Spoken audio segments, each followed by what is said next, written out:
السلام عليكم ورحمة الله وبركاته. كسودو دمان أصحابتي كورنتنا كسولو جرافيكس كسودو مقال عثمان waxaan qaadanaynaa casharkeennii lixaad ee Adobe Photoshop.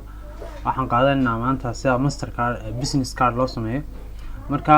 waa chapterka labaad casharka koowaad oo horeeyay marka chapterkii labaad baan sidaan ku bilaabaynaa. marka xagga taxanaha la eegno waa casharkeennii lixaad. marka haddii aan isla eegno size-ka marka new document doorato size-ka anigu ii save gareysay oo ka business card marka waxaad ka dhigaysaa 3.5 inch baa marka tagaysaa cabirka inches baa tagaysaa marka waxa qaadanaysaa 3.5 inch iyo 2 inches oo height. marka haddii aan magacana ku qorno business card design create baan kadib leenahay marka create marka business card-ka aan sameeynaa horaan u sameeyay waan sameeynaa marka saan u sameeyay baan isla eegin marka haddaan documentigeennii banaanaa tagno waxaan sameeynaa haddaba waa u fudud yahay horta saa loo sameynayaa line baa saa u taagaysaa rectangular marka saa u taagto kadib saasaa leedahay ilaa halkaasaa geynaysaa kadib click baa leedahay waxaad tegaysaa halkaas propertieski baa raadinaysaa haddii aad arki weydana waxaad tegaysaa windows kadib halkaas properties baa check leedahay kadib propertieska halkan baa gashanaysaa halkaas gashanaysaa xagga pathka halka ay ku jiraan layersku halkaas propertieska iska gashanaysaa baananka kalena iska yareynaysaa marka propertieska hadaan tagno halkaas marka hore saasay ku tahay isugu kaalin gareysiin afarta dhinac ee rectangular-ku haddii aan imka saa idhaahdo gebigooda uu wareejinaya marka ma doonayo inuu afarta dhinac bay wareejiyo iyagoo saasa halkaasaan ku dhufanaya unlink baan leeyahay marka unlink idhaahdo labadani waa labada xaggaas weeyaan imka haddaan kaasaa idhaahdo kaas 30 ka dhigo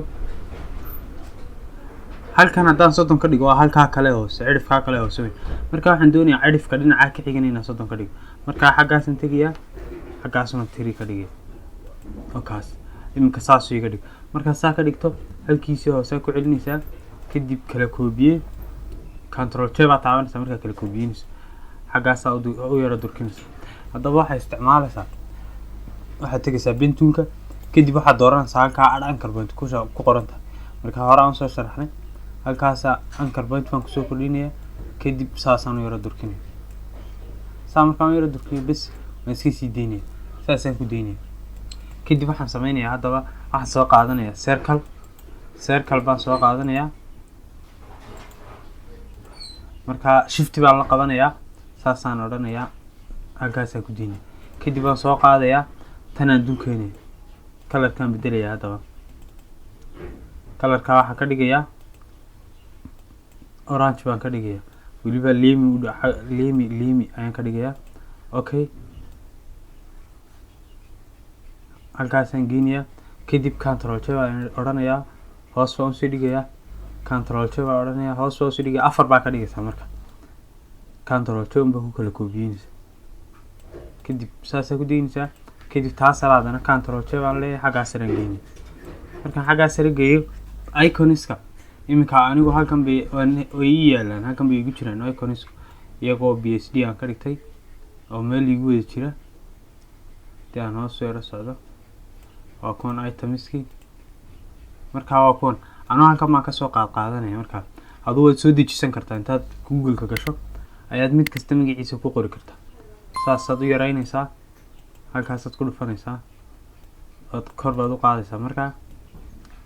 halkaasaad search dul dhigaysaa search markaad dul dhigto ayaa waxaa leedahay ama waxaa odhan kartaa inaad double click ku dhufato oo uu kuu soo saaro panelka uu kuu soo saaro layer style ama intaa cancel tiraahdo adoo layerka dul jooga inaad halkaa effects-ka tagto kadib aad xaggaa ku dhufato color overlay aad ku dhufato marka color overlay aad ku dhufto cadaan buu iga dhigayaa marka waa haddaan doono halkan ma ka bedeli karaa madow baa ka dhigi karaa waxaan doonaa ka dhigi karaa laakiin cadaan ma ka dhiganaya imka haddaan markaan ka dhigto size-ka intaa waan ka yareynaya si uu uga wada dhex muuqdo si fiican uga dhex muuqdo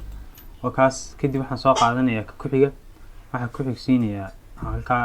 network-ka website-ka calaamadda loo isticmaalo website-ka kadib waan yareynayaa markaan yareeyo halkaasaan iyadana dul dhigay dhexdaana isku dayaysaa inaad ku beegto. marka waxaan sameynayaa iminka iyada waxaan karaa inaan intaan iyadana sidii kii hore kale raadkii saa u idhaahdo double click oo halkaa layer style-keygii iyo inaan intaan effects ka tago aan halkan color overlay ka tago. waxaa jirta markaad mid layerka iminka markaad style ku samayso ee doonaysa inaad kana isla style-kii oo kale ka dhigto kii layerka horaad click leedahay markuu ku dulgeeyo right click baad leedahay kadib waxaad tagaysaa halkaa copy layer style ku qoranta copy layer style baad taabanaysaa kadib waxaad dul tagaysaa layerkaaga cusbaa. markaad layerkaaga cusbaa dul tagto ayaa waxaad leedahay right click kadib waxaad leedahay best layer style. markaa iminka oo kaa caddaan bus inaga dhigay kadib kii saddexaad baan soo qaadanayaa emailkan soo qaadanayaa saasaan leeyahay control t baan taabanaya markaan aan transform tagaynayo kadib waan yareynayaa isagana waan soo qaadayaa isagana halkan baan dul dhigay. weliba size-ka waxaan doonayaa inta emailka iminka aan emailka la ekeysiiyey inaan wada la ekeysiiyo.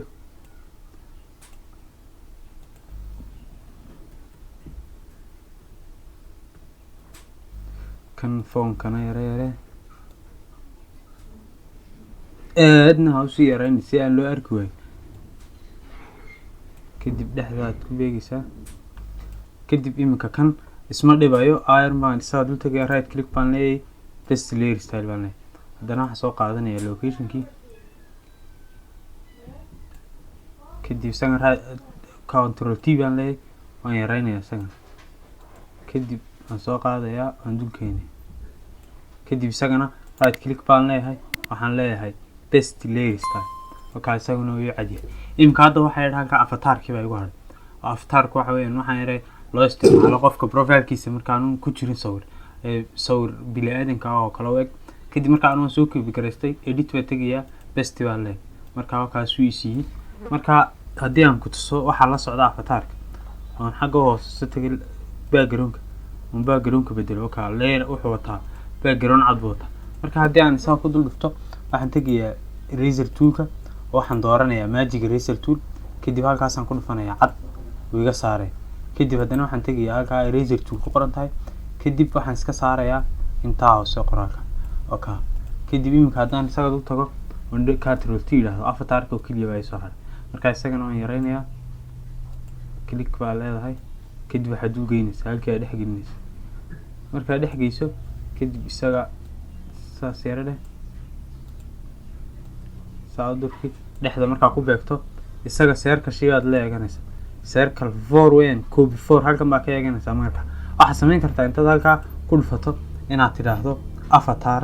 circle si aad hadhow u garato avatarka circle-sha uu dul yaalo noocay tahay. markaa avatar circle baad taabani okay baa leedahay kadib avatarki baa soo qabani hoos baa usoo jiidi.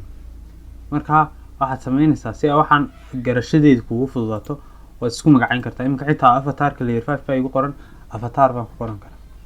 avatar markaan ku qorto bas iminka waan garanayaa inuu layerkaasi avatarki yahay right click baan leeyahay halkaasaan ku dhufanaya create clip mask si aan labada shay aan muxuu ahaayey aan avatarka u dhexgeliyo circle. markaa saa ugu dhufto in yar baan hoos yar dhigayaa okay. kadib waxaan taabanayaa isaga laftiisa intaan u tago ayaan waxaan ku dhufanayaa best layer style okay. isagana caddaan baa laga dhigay. haddaba haddii aan iska saaro background-ka buluuga caddaankii ku ceshado kadib waxaan sameynayaa haddaba waxaan qorqorayaa qoraaladii. marka halkaa waxaan ku qorayaa marka waxaad ku qoranaysaa magaca ama cidda ii samee ku tiraahdo magaceeda ugu qorsaa ama magacayga iskaga qoranayaa. markaad halkaa ku qorto saasaad odhanaysaa waad yara weyneynaysaa intaasaad ku daynaysaa kadib waxaad leedahay qoraalka control J waad hoos tegaysaa. marka waxaad ku qoraysaa qofka title-kiisa ayaad halkaa ku qoraysaa. anu title-kayga waan ku qortay kadib waxaad leedahay control A waad select garaynaysaa gebigeeda halkan baad tegaysaa. farta marka waxa fiican width-ka farta inay ka yar tahay ta xagga sare saaran. marka anu waan ka yareynayaa light baa ka dhigay gotham baan isticmaalayaa dad baahan tahay fartan isticmaalayo gotham baa la yidhaahdaa soo dhawaa garaysan karta.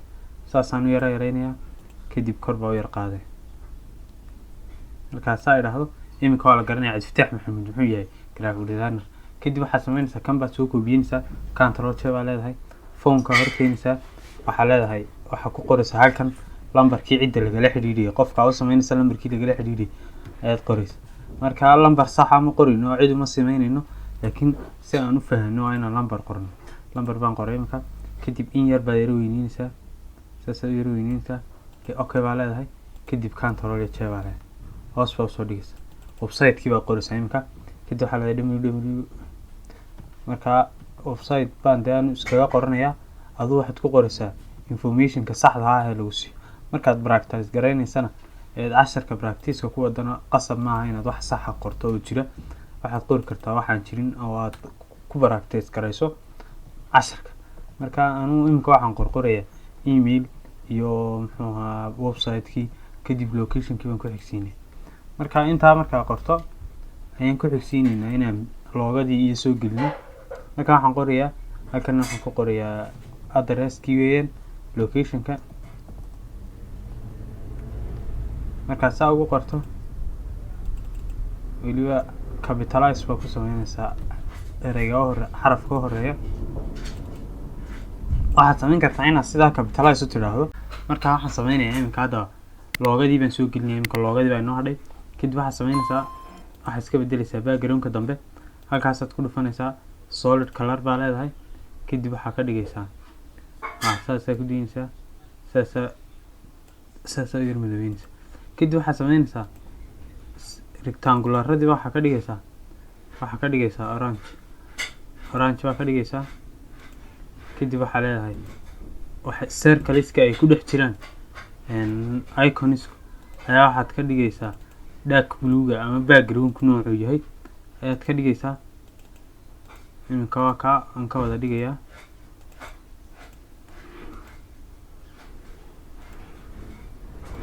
rectangular-kaasana anigaa limi ka dhigay